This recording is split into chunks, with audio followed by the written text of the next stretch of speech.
So as mentioned in the previous video, Kim has a bit of a problem with Christmas. She's a little bit obsessed with it. It's very early November here, and as you can see behind me in my office, I already have a fully decorated Christmas tree. One of only many that have already been put up here. But so this following video I made, I think 4 years ago during the height of all the COVID nonsense, at our house in Ohio, showing a bunch of her Christmas stuff that I've shared on Facebook and have shared again each year. Keep in mind that it doesn't show everything because I don't go into every room, and we now live in a house that's about a fourth the size of that, and we still have all that stuff and more stuff. We're coming to you live today from the house of a local woman who's determined not to let the widespread global pandemic or the fascist restrictions of a local government or neighborhood organization as to when you can decorate for Christmas bring her down. In fact, you might say she's chosen to use Christmas as a weapon to fight back against the doom and gloom of the general population.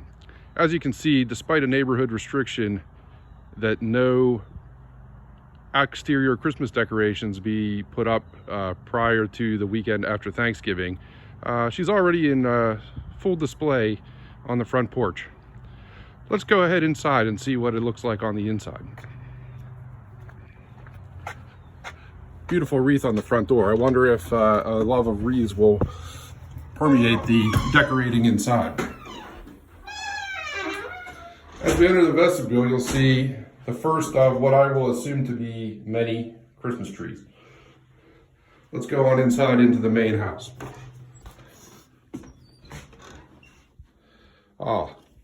Here we go already with two additional wreaths in keeping with the theme we got on the front door. And yet one more. As we see in the entryway here, several garlands and lit pieces. Garlands essentially being just stretched out Christmas trees, I believe, so you could probably count those as trees. If we come over here and look, we'll see what some might consider an abnormal amount of ceramic Christmas trees, but in this house, pretty much par for the course. Down here, we'll see a large, impressive looking nutcracker. Now, I've heard many stories and seen a couple plays and movies actually where at night these things come to life and fight. So that may be disturbing for some people to have this in their house, but luckily there's only one of them. It's not like there's a whole army he has that he's leading that could slaughter us all in our sleep.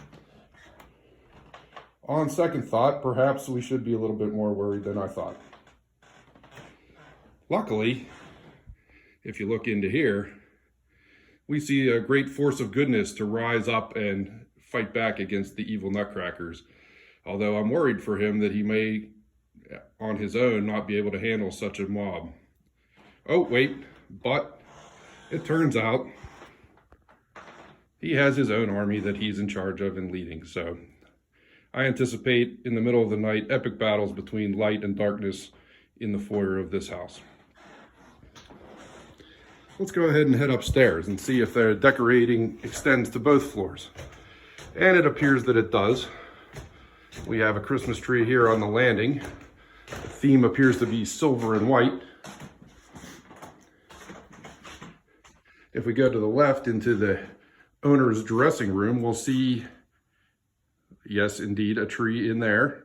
Not currently lit, but capable of being lit. We also see the guardian of the dressing room, making sure nobody approaches or goes into the child's room beyond there, which I'm sure is far too messy for the homeowner to allow it to be videoed. As we turn and go down the hallway and past, we can assure that all the other bedrooms, which we will not be entering, have their own trees to continue the festive spirit throughout the house, including another one here in the hallway. We will go through the youngest son's room. Please ignore the mess on the floor, but to see that he, in fact, has his own personal Christmas tree. And as we extend here through, we will notice the lock on this door, which is there to permit keeping out the undesirables who live on this side of the house, aka Dad in his office. where of course he has been given his own very own private Christmas tree to cheer him up while working hard at his desk. We'll now head back down again, Dad's private set of back stairs, so that he doesn't disturb any of the beauty by going up and down the main stairs, to find the back door where we have multiple layers of cheer. Santa with his own jingle bells on top of actual reindeer jingle bells. And if we open this door, we will notice a wreath yet again on this door, a wreath on the outside door coming in, and bonus, yet another wreath on the wall outside. And if you look out the window, a wreath on the gate coming in from the driveway. Bear in mind, nobody except Dad actually uses this door to come in from his garage. But that doesn't stop us from sharing the festivity with everyone. As we head into the kitchen now, you may say, kitchen, that would be a difficult place to put a tree. There probably isn't one there. Well, you would be incorrect. Here is our Christmas tree in the kitchen. If we now head into the dining room, you will see, perhaps you'd say, you know, I have a few kids and my kids have made or bought me decorations over the years. If only there was some place to put them. Well, you could create a tree that's entirely populated by decorations made by or bought by your children. You also notice if one nativity is good, several are better. And now we are getting into the area of perhaps a mental disorder as far as the number of ceramic Christmas trees in the house. Let's continue on now. If we look here in the butler's pantry, you'll notice the staging area for the JV or Black Aces team of Christmas trees.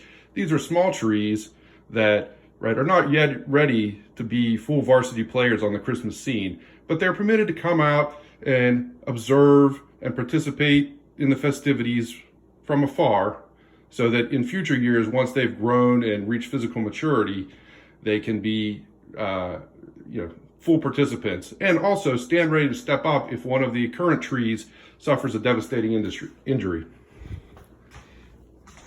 As we continue on through the morning room or breakfast room or whatever the heck we call it, we'll find, yes, one more Christmas tree here and another wreath, actually two wreaths, one on the inside door, one on the outside door. As we go into the family room, you'll notice, shockingly, another full-size Christmas tree. The theme on this one, I'm not exactly sure, but I'm sure it has one.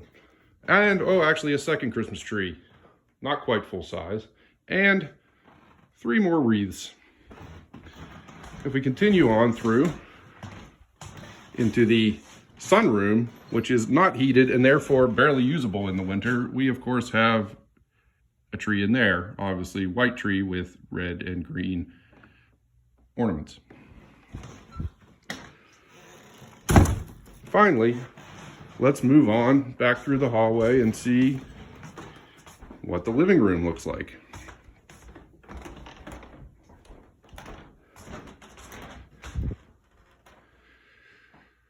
So, in here, in addition to the Santa General, we have another full-size tree with a Santa Claus and snowman theme. A pencil tree in the corner with a theme entirely of ornaments bought while on vacation at places taken by the homeowner's wonderful and loving and generous husband.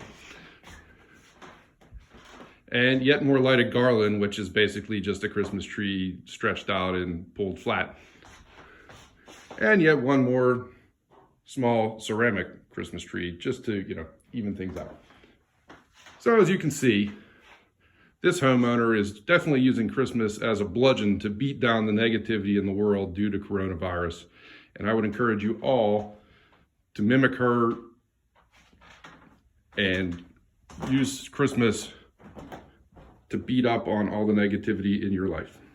Thank you for watching.